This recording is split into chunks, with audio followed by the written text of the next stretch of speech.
What's going on, everyone? This is Fighting Words with Kev and Shelz. I'm Shelz. Kev, A-Count Sports. My brother. What's going on, homie? Everything good. Peace. Everything good. Again, bro. It is that time of year. Again. The creme of the creme. The creme de la creme. The best of the best. Best of the best. My list makes that every year, baby. Best list, best everything. Talk to Izzy about that. It's funny you mention that. That name might pop up on this list somewhere. Some men don't learn it. Some people don't learn from their mistakes. But anyways, let's get into it. Get into it. Yeah, as we all know, yes sir, of course. 2023, from all the UFC matches, all the boxing matches, I'm gonna come to you first with it. Who you got for fighter of the year, bro? Get straight to it, bro.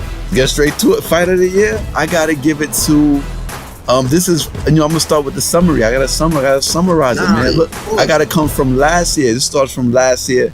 This man was not given his due. He defeated the #1 pound for pound fighter in the world. Everybody thought it was a fluke. Everybody outside of the UK thought it was a fluke.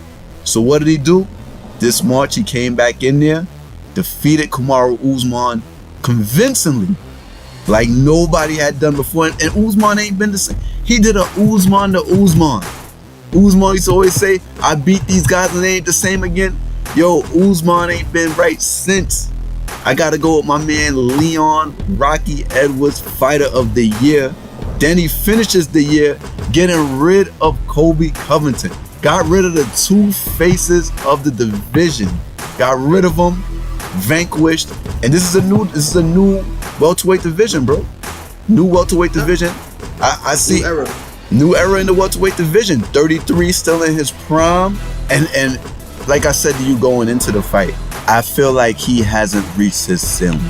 I haven't seen the perfect performance from Edwards. In his last fight, he resorted to wrestling and he out-wrestled the wrestler. Even in the Usman fight, he only got him down maybe once or twice. And Edwards was able to get up and reestablish himself. This is top-notch stuff. Usually the strikers in the UFC, if you're primarily a striker, you don't want to go down to the ground. You don't want to do these things. This guy could do it all.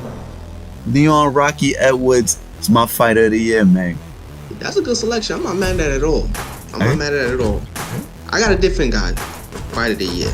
Okay. And I'm gonna preface it by saying the man is a thorn in the side of the UFC. I gotta give it to my dude, Francis Ngannou, bro. This man, bro, talk about betting on yourself. Going into the octagon against Cyril Gane, knowing that if you lost this fight, you'll be at the mercy of Dana White and the UFC. Beating him with an injury, still deciding to leave the UFC and to go into this thing called boxing, which he's never done before. And then to say, not only am I going into boxing, I'm going to take on, pound for pound, one of the greatest heavyweights of all time. That's going to be my first match. That's going to be my intro into this boxing world. Oh, great. Going in there and having the only knockdown in that fight, third round knockdown against the king of the heavyweights, to the point where even though he lost by decision, and let's not forget, the decision was a split decision. I believe the score was one judge scored at 95-94 for Ngannou, a second scored at 93-96 for Fury, and another one scored at 95-94 for Fury. By the skin of his teeth, Fury won that fight. And there's a big consensus that Fury didn't leave there the real victor. It was rigged. That's what one of the big consensus is. This man, Francis Ngannou, not only the fighter of the year, he's the baddest man on the planet. Period. In the story. That's what I gotta give it to. Let's transition into knockout of the year. Should I let you go first? Sure. I think I'll take it. 2023 ended, to me, the greatest knockout of 2023.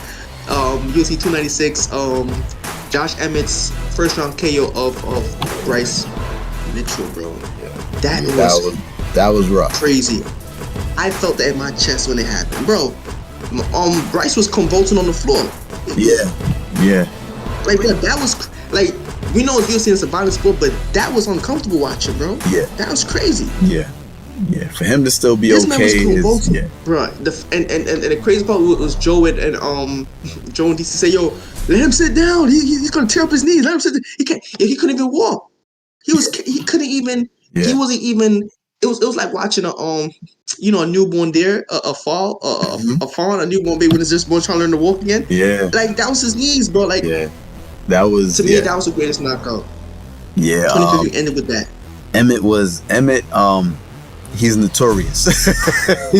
He got a few of those. He got a few body bags. We're glad my man is doing good though, Bryce. But yeah, that was ugly. Oh, for me, with knockouts, I like, we picking the best of the year, so we got to nitpick when we get to the top, right? We got to nitpick. Yes, Josh Emmett was one. That was definitely for the visual. I thought you could easily go with Sugar Sean over Aljo. That was significant in a lot of ways. But man, you want to talk about significance, I got to go with my summaries again. Last year. Let me ask you a question. When you go by knock, when you make your pick, are you going by the implications of the knockout or just the whole visual of it? Well, it depends. If I got two fights that visually look crazy, two knockouts that visually look crazy, then I'm gonna go for more. Like, what else that I'm nitpicking? Okay, so what else was going in? Cool. There's some things, but as good as the Emmett knockout was, that's just me. I mean, we gonna go by our own thing. Mm-mm. As good as the Emmett knockout was, as good as the O'Malley knockout was, for me, going into this year, coming into the second Izzy and Pereira fight, Izzy's career was on the line. And it was on the line against a guy that he had not beaten previously. The Boogeyman. This is the Boogeyman he going in there with. There was a lot at stake. Boogeyman of his career. Boogeyman of his career is the one guy he couldn't beat. The dude comes into the ring, rehydrates almost 50 pounds. And in hindsight, at the moment it was already daunting. In hindsight, seeing what Pereira's doing right now at 205, bro. Yeah. That's what Izzy say, yo, go up there and y'all deal with him. You're seeing that. You're seeing that. Like, he only has one loss, and that one loss, bro, was to Izzy. He slayed the giant, gave him his own symbol after the slaying. It was crazy, bro. I gotta go with Israel Adesanya over your man Alex Pereira, bro. It was simply unexpected in the moment. As it was happening, it was unexpected. Going into the fight, you knew it could happen. As it did happen, the way Pereira, the crazy part was, you could, like a lot of times with MMA, which the story, like you see, it's so compelling, these stories. Conor flying his thing with Khabib, we was talking about earlier. Like, when these guys finally get in the ring, when we get a big match, there's usually a story behind it. John Jones being out forever, coming back and fighting, going. This story was a story. this was epic. It was epic. Yeah. And when he needed it the most, when he dropped him, and this time he hurt him in the past, this time didn't let him off the hook, and he finally started to let off. It felt like, I think everybody watching it could feel that demon just getting exercised, just everything, just be all that emotion getting let out. It was just the most, it was the post-fights and everything about it, yo, was just crazy. I remember just watching at home like, yo, this was crazy. Like, it was crazy. Everything about it was just crazy. I gotta go with Izzy. This was that anime and then he was hoping for. It was. Well, let's go to the next subject, bro. Fight of the year. Fight of the year. What you got for fight of the year? Me first. Fight of the year, bro. Pantoja and Moreno. Actually, that fight, the second fight, which was actually the championship fight, that was a goodie. I thought watching the fight. Matter of fact, that division, I think that's the flyweight division or the strawweight division. That division, in generally speaking, It's basically the summary of the UFC as a whole. Like when Triple C left that division, it was thought that Deiveson Figueiredo was the next guy and he was gonna hold it down. He was fighting a fight every 2-3 weeks. He was turning it around and around, and he fights this kid Moreno, who has losses. You know what I mean? Losses to guys that he fought. And he gets caught in a barn burner. Like, all of a sudden changes everything. Yeah, changes everything. Moreno becomes the first Mexican champion. They had a trilogy +1, and after all 4 fights, Moreno clears the division of Deiveson Figueiredo. And now it's the Moreno era, right? Here it goes. Oh, nah, we're gonna fight this guy that you fought way back when and lost to. You're doing right. You're the champ. Wrong. Pantoja comes out of nowhere. This fight was so epic because I had never seen this guy fight before, Pantoja. And Moreno, with his intensity, he tried to do that, and early in the fight, you realize this dude ain't going nowhere. Matter of fact, he's winning the exchanges. Moreno tried to make adjustments. He made some good adjustments, but not lasting adjustments. This fight was a crazy back and forth. I didn't expect Moreno to lose the fight. He did. I would like to see them go again, but Moreno has to make some adjustments. But to me, this fight was the craziest fight of the year. To me personally, I'm giving the fight of the year to this person who was the fight of the year. Fight of the year to me was Fury versus Ngannou. Just because of all the implications of that fight. Because of the whole upset of that fight. No one expected, and I know I'm sound like a repeat myself, which is why I'm going to throw in an honorable mention. But I have to give this, I have to give the Tyson Fury fight this fight of the year because, like I said before, it was more excitement than I thought I was going to get from the fight period. I thought it was going to be a watch. I thought I was watching my man's Francis funeral, and instead I thought I was going to see a situation where I'm going to see my man Francis get picked apart to see how unprepared he was for the situation. But instead, I'm watching something so inspiring. Like, that fight was Rocky 1. The movie Rocky 1 was that fight. You have this champ who seems unstoppable, invincible, who's given a shot to a nobody in the boxing world. Right. Introducing him to boxing, saying that just come along, it was almost promoted as an exhibition fight. Yeah, right. Like it was a fluke, like it was not a joke, like it was nothing. Yeah. And the guy would not go down. Francis would not go down. Fury looked confused. Fury was in danger. Fury got knocked down. Just like in the Rocky movie, when Apollo came out on top and everybody felt like, he should never came out on top in the first place. Fury came out on top, and I know he's getting hate mail, like, yo, that fight wasn't yours. You need to run that back. This is why I said I can't wait. I'm interested to see what will happen for Ngannou in 2024. Because to me, just like in Rocky 1, we needed Rocky 2. We need Fury Ngannou 2. That's how I feel.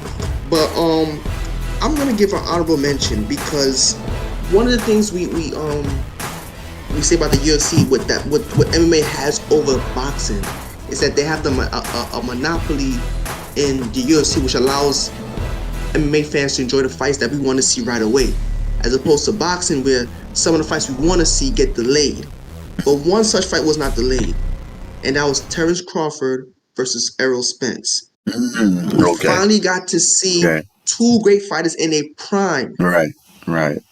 And for the undisputed, bro. The undisputed welterweight. And it's like welterweight belt in for all four titles. Exactly. And there was the stars aligned perfectly for that. It was as if Dana White said, I'll take care. Let me show you how it's done. I'm gonna give you credit, but I'm saying, like, it finally happened the way boxing fans wanted it to happen. Right. Two young dudes in their prime, clearing out everyone else, and now they finally met. And just for this fight, I'm not trying to call nobody nothing. I'm not trying to call no one out. Errol Spence is called the truth. Well, that night, at least for that night, the truth was exposed of who was the greatest. For that night. Maybe it'll be different next time, but for that night, you saw it wasn't nothing that should have happened 10 years ago. It wasn't nothing that happened when one was injured. All egos was put aside. Everyone put it on the table. That's the definition of a fighter spirit. So I have to give that fight that fight an honorable mention as fight of the year, even though I'm giving the actual title to Francis versus Fury. Alright, definitely. We got to transition into upsets of the year. the last category, upset of the year. Upset. Who was it? Who was it? Who going first? Who going first? I'll go. I'll take it. There's a few. There's quite a few. Upset of the year, bro.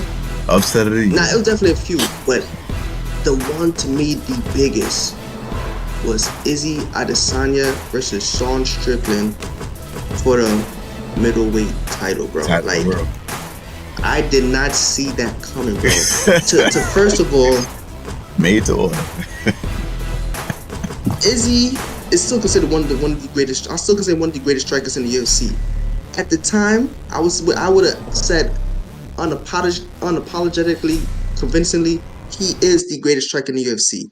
And to have Sean Strickland beat him on his feet for 5 rounds, bro. Yeah, it's crazy. It was crazy. To walk him down. I remember I couldn't believe it up until the last second of round 5. Like, yo, this man is about to win. Yeah. He's about to take it. It was up until the last round, bro. I'm thinking to myself, Izzy gonna figure out something that's gonna change it. Like he had Izzy stumped. He had Izzy stuck.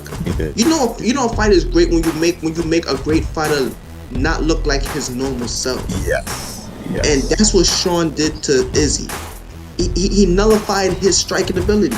Yeah, what I say, he nullified his striking ability and dominated all 5 rounds, bro. There was not one round where you could give to Izzy at the time. And to me, I have to get that upset of the year because that's one of the biggest upsets in UFC history.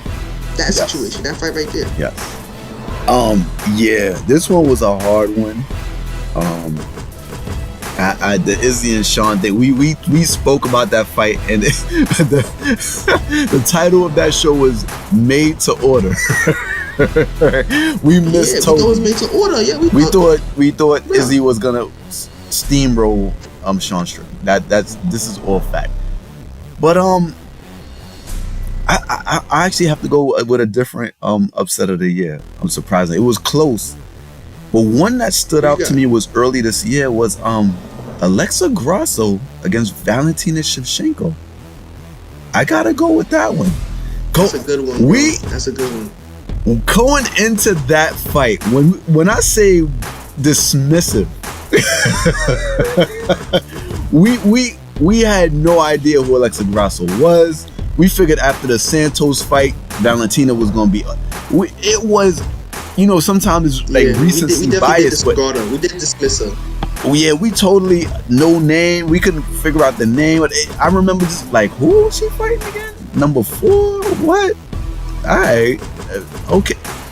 She went out there, and you're watching the fight unfold, and it's not going the way for the second fight in a row for Valentina. It's not really going the way you would think it would go. But the difference between Santos and Grasso was able to really negate Valentina on the feet, standing up. It wasn't a mass rush for a takedown. It was Valentina. It got to the point where Valentina got desperate and then got choked out, sunburn, choked out. Like to see that, and Valentina Shevchenko is, let's make no mistakes about this.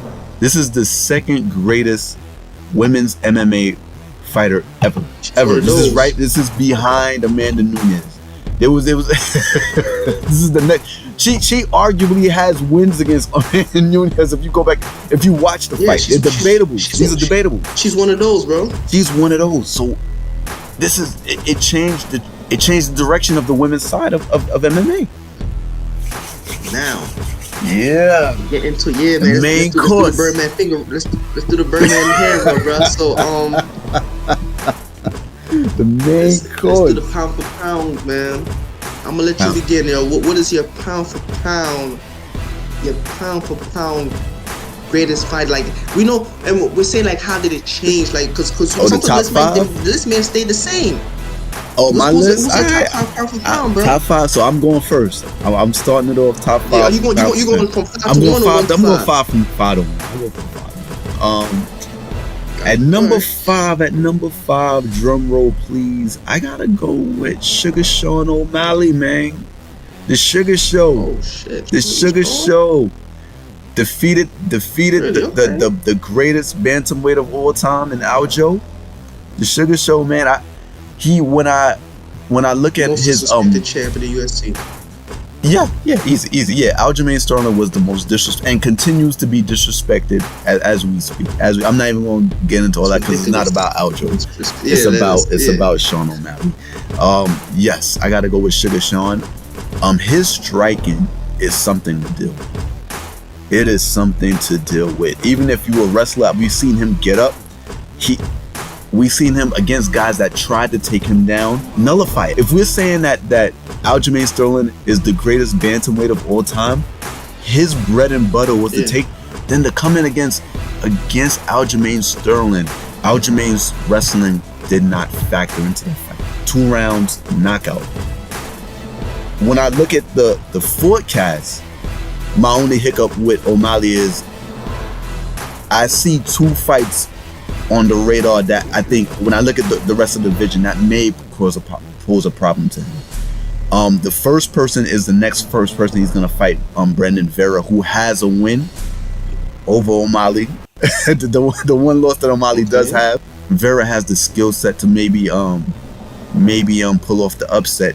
And another person that I think may give O'Malley problems is actually Corey Sandhagen. Sandhagen, with his size and the way he strikes, can pose a problem. He's hard to pick up on. He's hard to kind of figure out. He's a bit we call in boxing somebody awkward when you can't really make adjustments, the right adjustments to really corner him. And I think another problem. I think Sandhagen could pose a threat if he gets an opportunity at O'Malley. At number 4, this is where the list gets 2 to 4 gets tight. 2 to 4 gets tight. 2 to 4 gets tight. 2 to 4 gets tight. They're interchangeable to me. A bit interchangeable to me. At number 4 is Alex Pereira. At number 4, it's a welcome home, bro. Welcome home. Maybe he could be higher. Maybe he should be higher, bro. Maybe he should be higher. Like as I'm saying, it's 2 through 4 is difficult. I go with Alex Pereira. This is a 2 at this point. We spoke about this early. Izzy was the one guy to beat him, and even one, and that was like a one-hitter quitter. Izzy was a bit behind in that match when he fought him.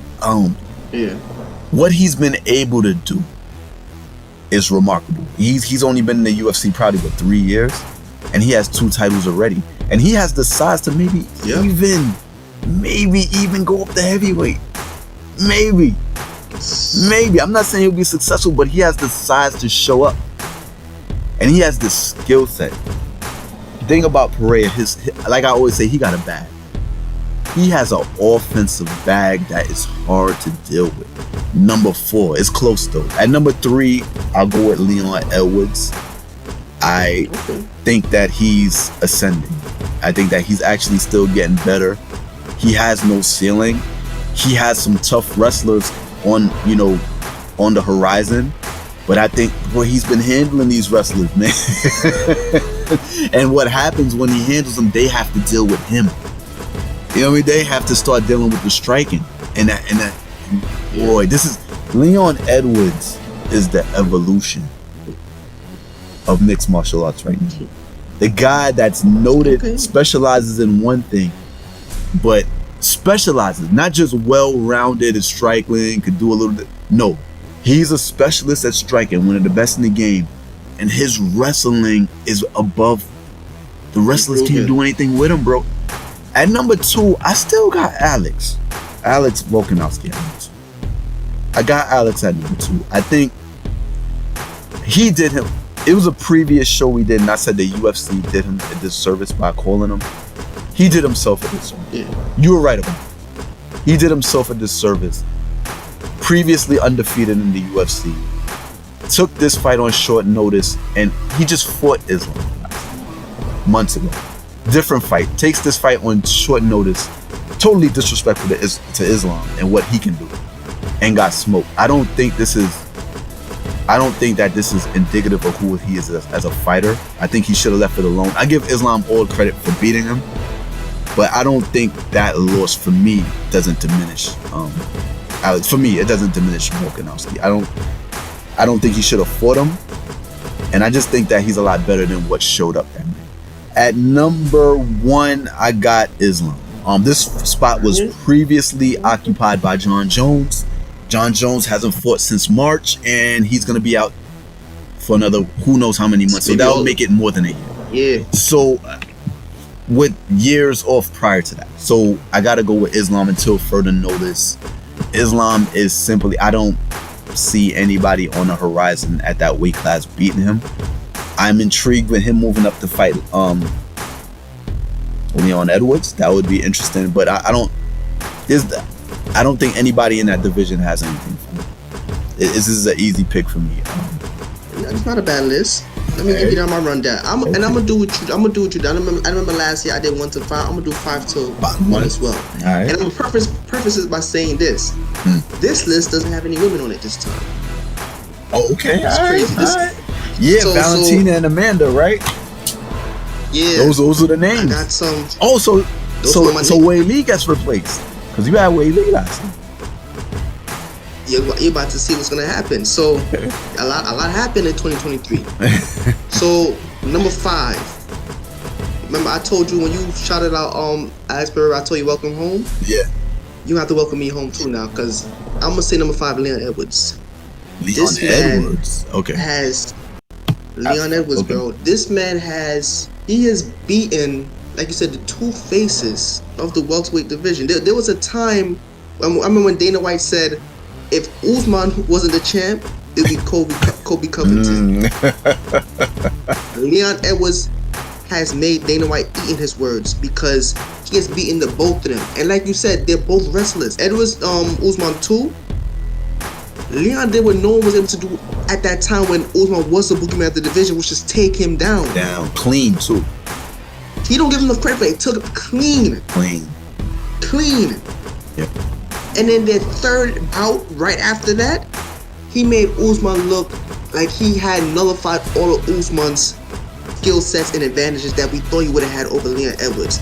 So to me, that in itself made himself the clear king of the division. And then when we bring in Kobe Covington, who everyone was assumed would have been the champ if it wasn't for Usman, he did away with him. And he took down the wrestler. He out-wrestled the wrestler. So at this point, we got to give Leon his credit. Number 4, I got to give it to my man Alex Pereira, bro. Okay. Like you said it yourself. 3 years, 2 titles. Yeah. 3 years, 2 titles. I don't care if anybody says he got shot up. He got he was given the express lane. This is the UFC, bro. Yeah. If he wasn't that good, he wouldn't have been wearing those belts around his waist. He lost to Izzy, yes, but that was one time out of the 4 times they had fought. I'm still not convinced that they would have fought a third time that Alex wasn't going to have his number again. He beat Jan Blachowicz, the guy that Izzy couldn't beat when he tried to go up to the 205 division. He beat Yair Prochazka, who was supposed to be one of the greatest in that division, who was supposed to be the boogeyman of that division. Avenged his mentor in Glover Teixeira. And like you said, he could move up to the heavyweight division, and with John Jones being absent, well, you know there's Osprey out there, but we don't know how far he can go in that division. I see him as number 4. His accomplishments can't be argued. His credentials can't be argued. I'm still would really love to see him fight Izzy again, to see just to settle that trilogy in the UFC, just to really get it out there. But I got him as number 4. Number 3, Volkanovski. He's king of the featherweight division. Like he is still the man. The only who's ever lost to was Islam, and that's no small order. Right. And as a matter of fact, he took on his second fight against Islam on short notice. And to me, I mean, I know it wasn't much. There wasn't much to look at, but he was looking good on that short notice to me.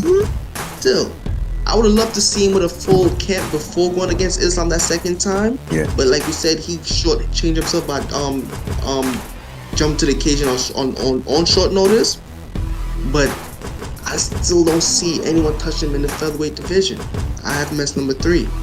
Number 2, I'm gonna give it to the only guy who's ever beat number 3, which is Islam Makhachev. Islam Makhachev to me is like a more well-rounded Khabib. He's a danger on the feet and on the ground. And like you said, I don't see no one giving him any troubles right now. His next fight supposed to be against Oliveira. I don't see, from what I seen in their last fight, I don't see that fight going any different. I'm still excited to see it, but I don't see that to see if Oliveira has made any adjustments. But I don't see that fight going any different. Right. And for number one, I gotta give it to this guy is outside of the UFC. The baddest man on the planet, bro. Pound for pound, Francis Ngannou. This is my list is all Francis Ngannou because I think, like I said, he's the fight of the year. He's the fight of the year for a reason. I hear you. Like, bro, even if John Jones come back and runs through that division, you will still say to yourself that you can't say for a fact that John Jones is the baddest man on the planet because you got the predator outside lurking around, bro. So I gotta give it to Francis Ngannou, number one. For him to leave the UFC as the champ, to go into boxing, to fight the heavyweight champ there, to do what he did, to arguably win there too, I gotta give it to that man. That man is the baddest man on the planet. And when you're the baddest man on the planet, that means that's synonymous with saying you are the pound for pound greatest fighter on the planet. Yeah. So there you go, man. No transition. Wish list time. Wish list. What are the three things it is you that time want? Of the year. It's that time of the year. What are the three things that Shelz wants?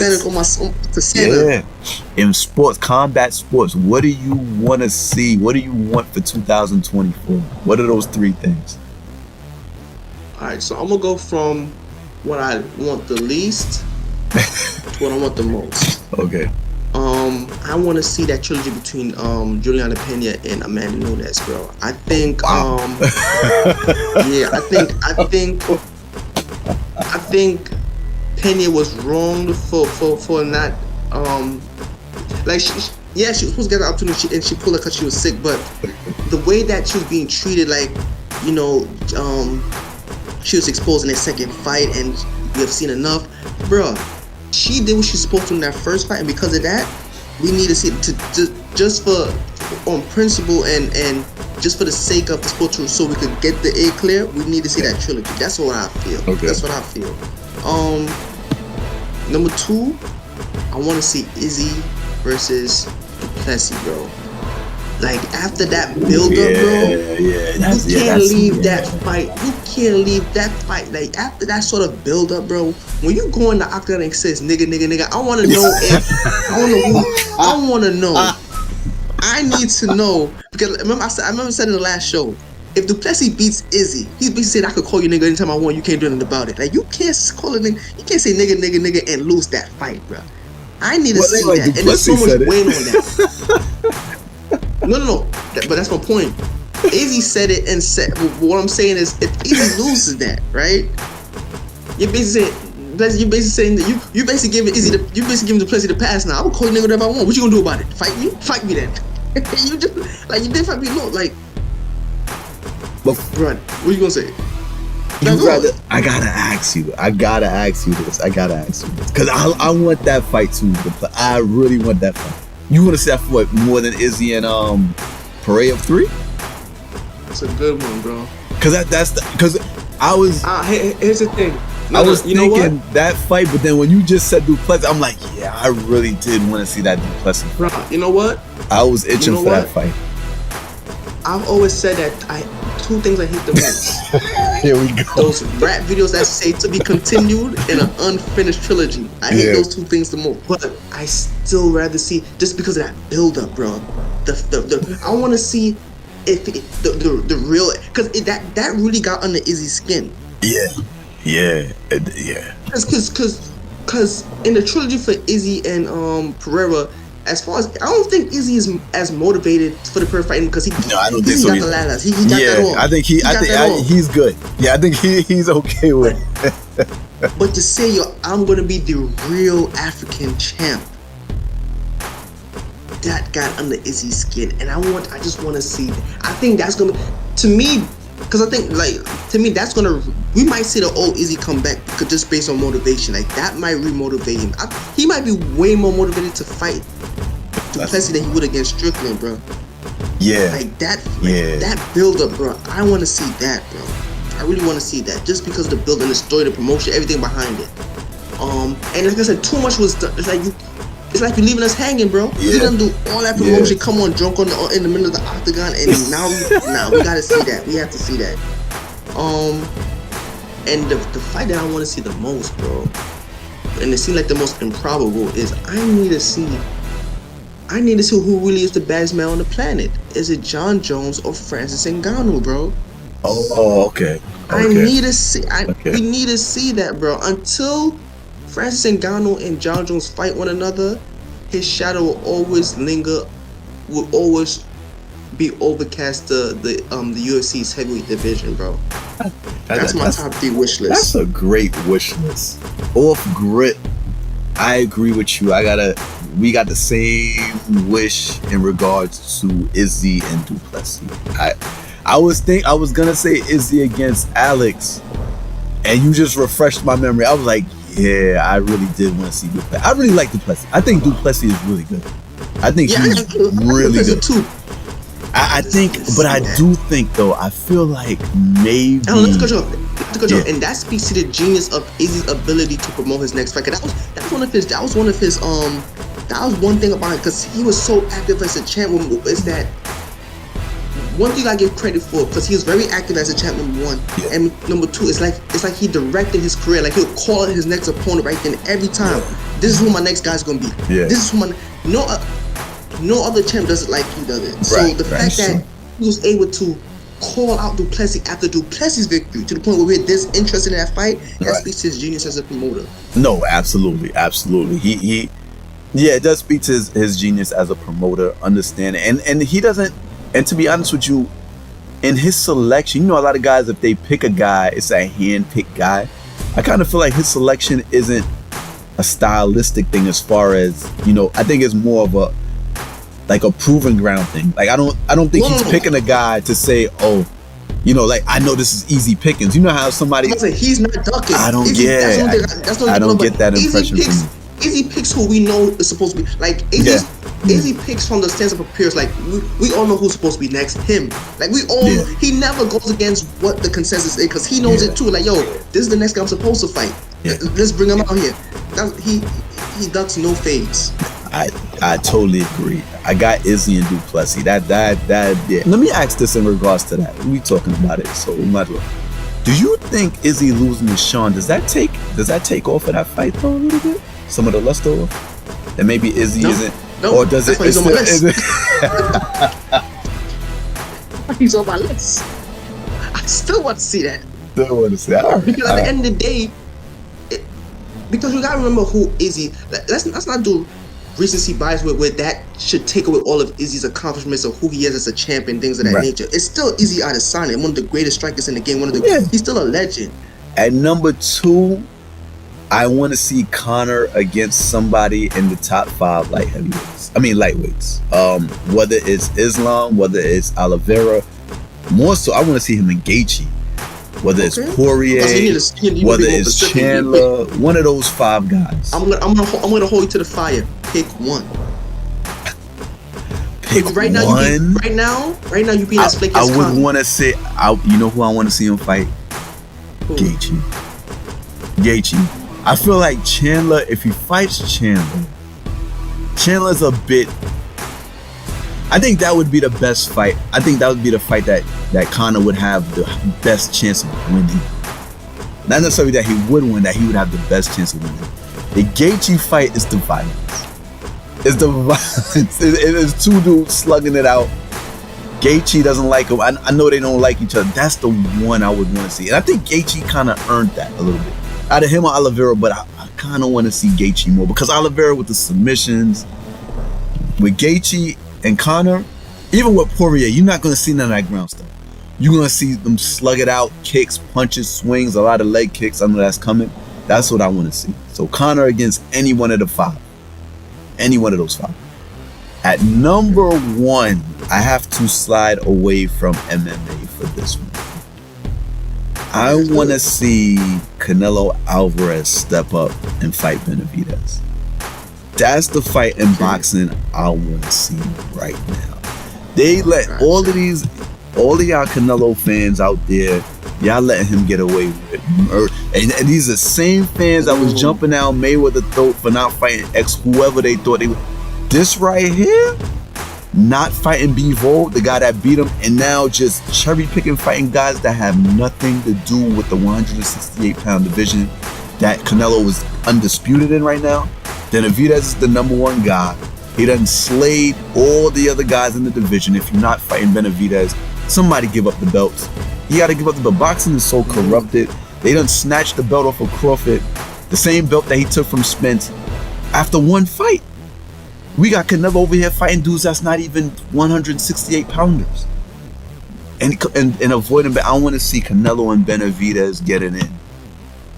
I want to see. I get the impression that if they fight, we gonna find out. Just like Crawford and Spence, we gonna find out exactly why Canelo ain't making that. That's what's gonna be found out. I get the impression that that's what's gonna happen. Well, there you have it, guys. That was the end of the year show for 2023. Please leave in the comments what you think. Who you think was fight of the year? The upset of the year? The fight of the year? What is your pound for pound top 5? What is your wish list for 2024? What do you want to see? And who do you predict? Because Kev got Joshua and Wallace still fighting. I still think Wallace next fight is gonna be Ringana. But who do you think is your next is the next fighter for Wallace, for all our boxing fans out there? And until next time, please like, share, subscribe, hit the notification button so you know we come up with new new content. And until then, this has been Fighting Words with Kev and Shelz. I'm Shelz. Yeah, 8 Count Sports. Have a happy New Year, Merry Christmas, all that good stuff. All that good stuff. I hope we all have a prosperous 2024 and forevermore. Word, prosperous. Prosperous, like my man, like RP the Pops. Prosperous.